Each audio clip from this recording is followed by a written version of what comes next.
Sore. Saya mau ke Mas Jayadi dulu. Mas Jayadi, kalau tadi Presiden Jokowi menyatakan mendukung semuanya, tidak memihak kemanapun, apa makna yang disampaikan Presiden Jokowi ini untuk Pilpres? Ya kan kalau mendukung semuanya, tapi Gibran ada di Prabowo, itu berarti nggak mungkin mendukung semuanya kan? Mhm. Kalau misalnya nanti Gibran menjadi Oh, ini pernyataannya karena memang belum ada Gibran yang firm masuk gitu ya sebagai cawapres gitu. bisa dua. Sebagai kepala negara, posisi normatifnya mestinya memang mendukung semua kan, atau netral terhadap semua kan itu. Ya, yang kedua, mendukung yang dimaksud bisa jadi mendukung calon yang akan diambil oleh Pak Prabowo kan. Nah, calon yang akan diambil oleh Pak Prabowo tampaknya kan Gibran. Sementara ini ya, sampai hari ini kelihatannya tanda-tandanya itu Gibran yang akan diambil gitu. Nah, jadi mendukung semuanya itu nanti kalau Gibran diumumkan besok sebagai cawapresnya Pak Prabowo, maka perasa mendukung semuanya itu menjadi dibatalkan, itu batal secara politik ya. Karena nggak mungkin Pak Jokowi itu anaknya jadi cawapres Pak Prabowo lalu dianggap netral, kan nggak bisa itu. Meskipun mungkin beliau sebenarnya netral, tapi nggak bisa kan. Artinya tidak bisa dipisahkan Kak, kalau misalnya benar Mas Gibran ini menjadi cawapres mendampingi Pak Prabowo, Mas Jayadi? Iya nggak bisa. Siapa yang bisa membantah Pak Jokowi itu, Gibran itu anaknya Pak Jokowi kan. Yang kedua, tanda-tanda yang ada menunjukkan bahwa ada restu Pak Jokowi kan kepada Gibran gitu. Nah, restunya Pak Jokowi kepada Gibran itu kan bentuknya macam-macam. Selama ini kita tahu seperti ada upaya kan untuk melakukan itu, termasuk upaya yang dilakukan melalui Mahkamah Konstitusi kan gitu. Ya itu tentu saja itu secara politik masih dugaan-dugaan yang data-datanya bisa dilihat gitu, meskipun mungkin tidak bisa dikonfirmasi secara formal gitu. Oke, tentang restu Pak Jokowi kepada anaknya Mas Gibran, Mas Ferry, yang Anda lihat gimana nih kalau misalnya restu ini sebenarnya Pak Jokowi pasti sudah tahu apa resiko yang akan diambil ketika anaknya nanti benar-benar menjadi cawapres mendamping Pak Prabowo, Mas Ferry? Yang jelas Mbak Audrey, kalau Mas Gibran maju menjadi pasangan Pak Prabowo misalnya, akan timbul pergeseran konsep sistem presidensial. Dulu presiden itu dikenal sebagai kepala negara, kepala pemerintahan. Gara-gara Gibran maju bertambah jadi kepala keluarga. Jadi 3 deh. Menurut saya apa yang jadi pilihan keluarga Jokowi ini bagi saya semestinya tidak dilakukan oleh Jokowi dan Gibran terburu-buru. Pilihan-pilihan ini akan mengganggu banyak pihak, terutama bagi teman-teman di partai politik, karena satu, ini merusak mekanisme di partai.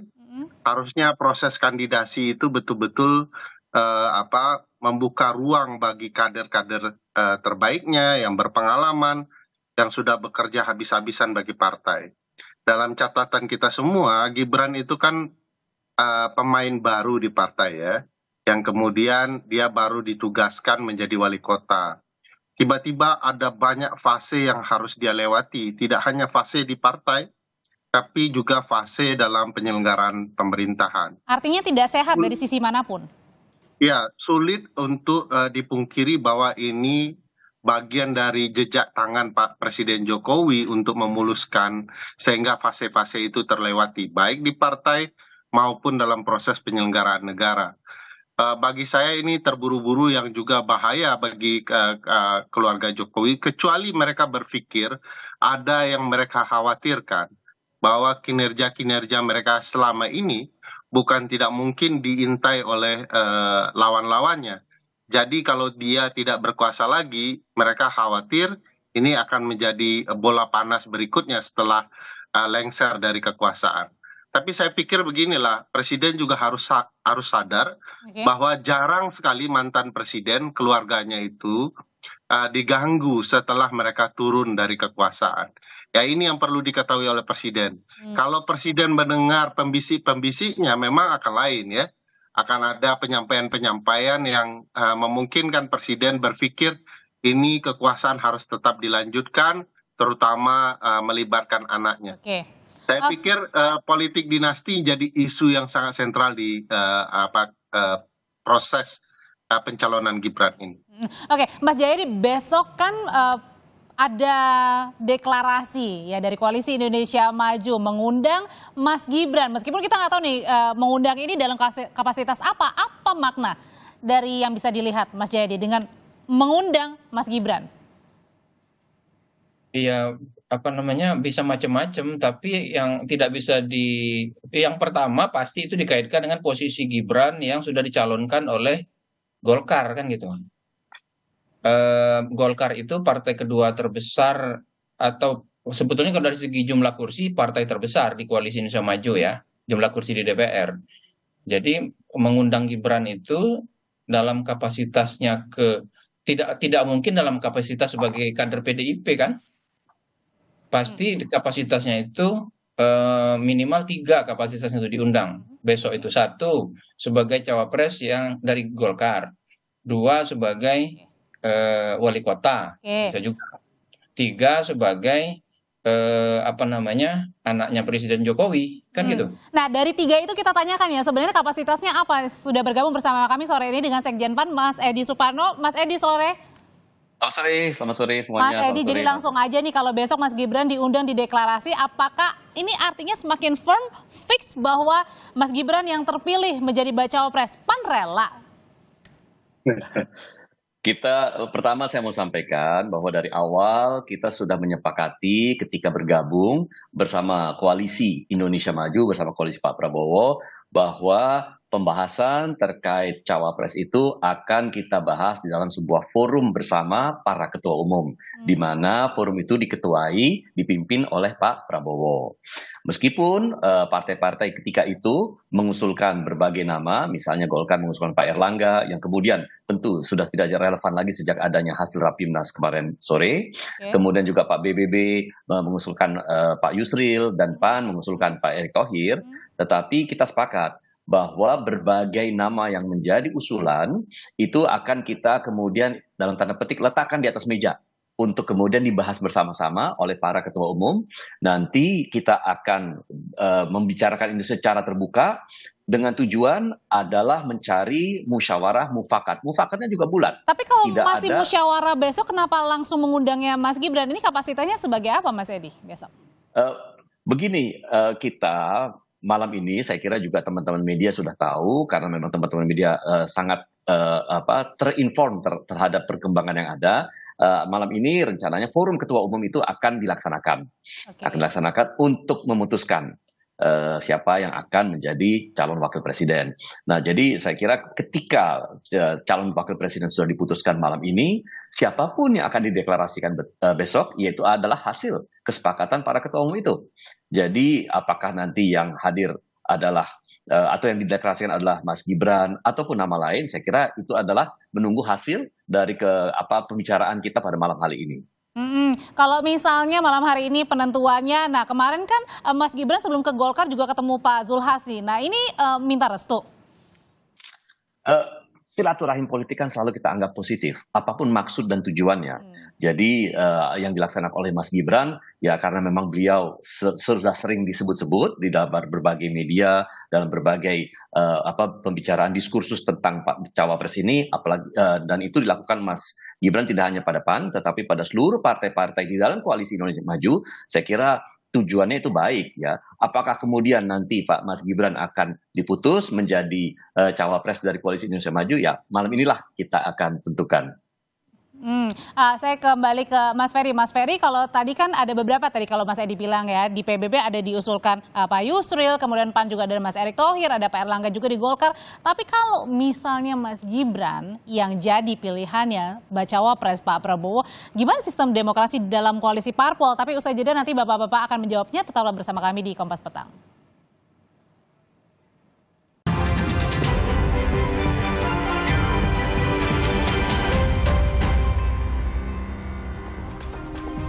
Mas Ferry, menyambung pertanyaan sebelumnya, kalau di dalam Koalisi Indonesia Maju kan ada yang dijagokan sebelumnya, ada Pak Erlangga, ada Mas Erick Thohir, kemudian juga ada Pak Yusril juga dari PBB. Nah kalau misalnya benar Mas Gibran yang dimajukan sebagai pendamping Pak Prabowo, ini gimana sistem demokrasi di internal parpol sendiri di Koalisi Indonesia Maju?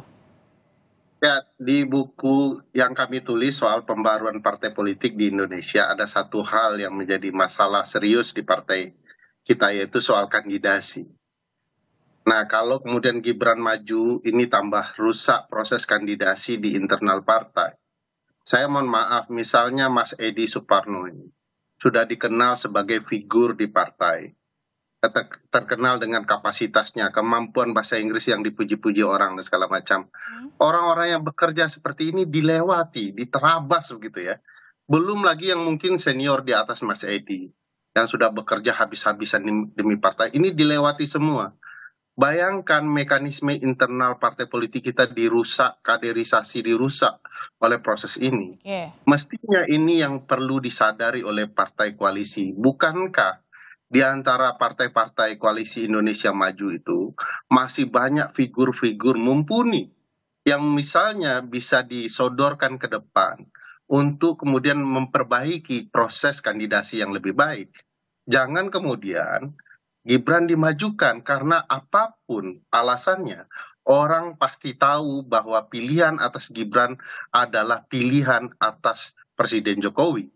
Dan Presiden Jokowi di belakangnya sebagai kekuatan yang tidak tampak, yang menentukan arah koalisi ini. Dan itu tidak sehat bagi Pak Prabowo, begitu ya. Oke, karena gini, sebelumnya Pak Presiden Jokowi juga sudah menegaskan pada saat di Surabaya, Jawa Timur, bahwa ia akan tetap memberikan doa dan merestui langkah Gibran dalam segala apapun keputusannya di politik. Dan Jokowi juga bilang tidak akan ikut campur dalam urusan politik, semua serahkan segala keputusan yang diambil oleh Gibran dan partai politik yang mencalonkannya sebagai bacawa pres. Kita simak dulu pernyataan dari Presiden Jokowi.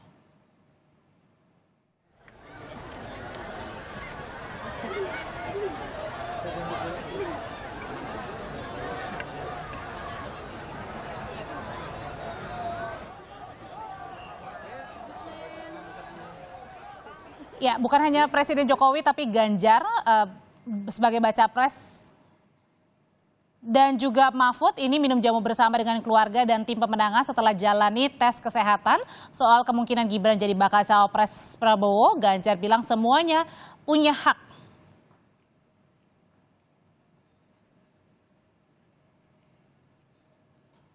Komunikasi gitu Pak sama Mas Gibran. Pak, kalau Gibran jadi cawapres, Bapak ikhlas gak Pak? Jadi nggak jadi jurkam? Semua orang punya hak menjadi pejabat apapun. Mas Jayadi, tanggapannya soal tadi Mas Ganjar bilang semuanya punya kans, punya hak, dan termasuk juga Presiden Jokowi yang serahkan saja semua ke anaknya, tinggal merestui saja. Iya, Mas Ganjar kan nggak bisa apa-apa. Kan Mas Ganjar bukan ketua partai, juga bukan presiden, bukan atasannya, sudah tidak atasannya lagi ya, sudah tidak atasannya Gibran lagi. Kan Mas Ganjar pernah gubernur ya, dalam skala tertentu gubernur kan atasan wali kota, walaupun tidak penuh ya. Gitu ya Bang Mas Huda Ferry ya. Nah, jadi posisi Mas Ganjar sama posisi Gibran kan setara itu. Kalau dia setara ya kan hak dan kewajibannya sama. Apalagi dia calon presiden kan. Karena calon presiden ya dia nggak bisa melarang-larang orang. Kan itu mafhumnya itu begitu saya kira. Nah, yang bisa itu mungkin adalah partainya Mas Ganjar. PDI Perjuangan ya. Tapi kita ajak lagi Bapak-bapak dan juga pemirsa, kita akan lihat sekali lagi pernyataan dari Presiden Jokowi soal restu pada Gibran Rakabuming Raka sebagai bacawa pres. Kalau Mas Gibran dideklarasi diusung jadi cawapres gimana Pak? Di Rapimnas Tanyakan ke partai politik itu wilayahnya partai politik atau koalisi partai politik atau gabungan partai politik, bukan urusan presiden. Ya orang tua itu hanya tugasnya mendoakan dan keputusan semuanya karena sudah dewasa ya. Jangan terlalu mencampuri urusan yang sudah diputuskan anak-anak kita. Bapak setuju nggak kalau Gibran? Setuju nggak kalau Gibran? Orang tua itu hanya mendoakan dan merestui. Tapi cocok ya Pak ya? Tanyakan ke koalisi. Hanya mendoakan dan merestui saja. Kalau gitu, PAN sudah legowo kalau Mas Erik bukan pilihan untuk menjadi pendampingnya Pak Prabowo, Mas Edi? Ya, kita kan sudah sepakat ya, tadi saya sampaikan di awal, apapun hasilnya itu akan kita laksanakan secara konsekuen. Dan saya kira apapun hasil yang sudah akan kita sepakati malam ini merupakan sebuah hasil atau kesepakatan dari proses analisis, kajian, dan diskursus yang panjang terkait cawapres yang akan kita usung. Dan saya yakin bahwa seluruh kandidat atau yang berpeluang menjadi kandidat cawapres itu juga sudah mengikuti perkembangan yang ada dalam Koalisi Indonesia Maju dari hari ke hari, dari saat ke saat, sehingga mereka pun juga sudah mengetahui perkembangan seperti apa, termasuk bahwa akan ada rapat pada malam hari ini. Tetapi saya yakinkan bahwa tidak ada istilah mutung-mutungan di PAN, tidak ada istilah bahwa kita dan tanda petik baper, apalagi punya keinginan untuk kemudian belok kanan dan pindah ke koalisi lain. Tapi karena dalam postingan Mas Erik, Mas Edi, kalau misalnya tadi di postingannya Mas Erik Thohir ini ada kata-kata sabar, kangen istri, postingannya pun ada bareng Pak Zulhas, Pak Prabowo juga, dan Mas Eto sendiri. Itu artinya kode legowo Mas Erik tidak terpilih? Mas Erik adalah salah seorang sahabat yang sudah saya kenal hampir 20 tahun lebih. Dan menurut saya orangnya tidak hanya mampu untuk mengeksekusi tugas-tugas penting dan sulit yang dia bisa dilaksanakan dalam kurun waktu sangat singkat, tetapi memiliki kebesaran hati dan juga merupakan contoh dari orang yang bekerja keras, menuai sukses tetapi tidak pernah mengklaim sukses tersebut. Nah, jadi apapun nanti hasilnya pada malam hari ini, saya yakin Mas Erik Thohir adalah sosok yang diberi mandat, amanat akan dijalankan sebaik-baiknya. Tetapi kalaupun mandat itu masih belum diberikan kepada Mas Erik Thohir, dengan legowo dia akan tetap konsisten untuk melaksanakan tugas-tugasnya sebagai menteri misalnya dalam hal ini. Oke. Nah, yang kita cermati juga adalah dari PDI Perjuangan, Mas Jayadi, ketika tadi Mbak Puan ditanya soal kemungkinan Gibran menjadi bacawa pres mendamping Pak Prabowo. Tadi Mbak Puan bilang jangan semuanya berandai-andai, kan masih kader juga. Kemudian itu kan diusulkan oleh Golkar. Sebenarnya kalau dilihat dari raut dan apa yang disampaikan oleh Mbak Puan, ini ada bentuk kekecewaan kah atau gimana? Ya pasti menimbulkan kekecewaan kan, luka gitu. Karena kalau Gibran meskipun masuk, tadi bilangnya jangan berandai-andai. iya kan itu jawabannya kan jawaban cuek gitu kan, terserah kira-kira gitu kan. Saya ini bukan pengamat komunikasi ya, tapi Iya. jadi apa namanya, kalau misalnya Gibran dipilih oleh Pak Prabowo jadi cawapres, itu mau tidak mau kan terjadi split, terjadi pemisahan antara Pak Jokowi dengan Gibran sebagai kader selama ini sebagai kader PDIP. Nah, itu berarti kan akan terjadi mau tidak mau, terbuka atau tidak terbuka, terjadi pertarungan nanti di kompetisi politiknya. Kita lihat nanti, karena bayangkan yang tadinya satu rumah tiba-tiba harus berhadapan satu sama lain kan gitu. Dan tidak pernah terbayangkan berarti ya oleh PDIP sekalipun ya? Ya tentu sebagai politisi pasti hal-hal seperti itu pasti dibayangkan, apalagi dalam konteks politik Indonesia ya, di mana orang keluar masuk partai itu seringkali terasa sangat mudah gitu. Seperti ya ini tadi, seperti masuk tiba-tiba dicalonkan Golkar atau tiba-tiba mungkin nanti keluar dari PDIP dan sebagainya. Tentu itu sudah dihitung juga oleh PDIP, tapi mungkin yang tidak terbayang adalah dari kader utama mereka, yaitu dari Pak Jokowi gitu. Walaupun sebetulnya yang keluar secara resmi nanti kan Gibran gitu kan, kalau misalnya itu jadi ya, karena kan PDIP kan tidak mungkin PDIP tetap merestui Gibran jadi cawapres Prabowo pada saat yang sama mereka mencalonkan Ganjar kan nggak mungkin. Apalagi kita kenal PDIP selama ini sangat keras soal begitu kan. Jadi pasti terjadi ya itu mau tidak mau berhadapan itu tim Prabowo plus Gibran berhadapan, nanti tim Ganjar plus Pak Mahfud. Dalam hal ini ya antara lain PDIP lawan Gerindra, PDIP lawan Oke. PAN, PDIP lawan Golkar dan sebagainya itu dalam konteks Pilpres ya. Oke, sekarang saya mau kembali lagi ke pernyataannya Pak Jokowi tadi pagi bahwa soal tadi kan soal ini ya netralitas ya. Nah, terus kalau misalnya Gibran ini menjadi baca presnya Pak Prabowo, gimana persepsi publik melihat Pak Jokowi, Mas Ferry? Wah, saya yang jelas kan ada konsep konflik kepentingan ya, konflik of interest.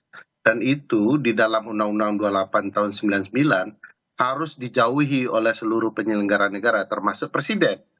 Pertanyaan besarnya, apakah ada interest presiden terhadap anaknya dalam proses penyelenggaraan pemilu? Ya pasti ada. Apapun akan dilakukan oleh seorang ayah untuk yang terbaik bagi anaknya. Nah, bagi Meskipun Pak saya Jokowi hari ini adalah masih tetap menjadi presiden, tetap saja. ya, apalagi menjadi presiden, karena sulit presiden menghindari nuansa nepotisme yang terlarang di Undang-Undang 28 itu. Dan harusnya memang presiden menjauhkan itu. Dan paling penting adalah presiden menyelamatkan marwah partainya sendiri. Ada 6 karta partai politik di Undang-Undang Dasar kita. Yang paling utama perannya adalah mengusulkan calon presiden dan calon wakil presiden. Hari ini kader PDIP sendiri yang merusak proses dan peran utama partai itu dalam demokrasi kita. Oke, baik. Bayangkan itu. Pertanyaan besarnya, kenapa PDIP tidak tegas saja kepada presiden dan anaknya? Sebagaimana PDIP tegas terhadap Budiman Sujatmiko misalnya. Oke, baik. Nah, ini pertanyaan besar penting yang harus dijawab oleh PDIP sebagai partai agar demokrasi internalnya tidak dirusak oleh kadernya sendiri. Baik, terima kasih. Kami sudah tangkap pesannya Mas Ferry. Terima kasih untuk berbagi pandangannya. Mas Jayadi terima kasih. Mas Edi juga terima kasih. Kita tunggu nanti pengumuman dari Koalisi Indonesia Maju.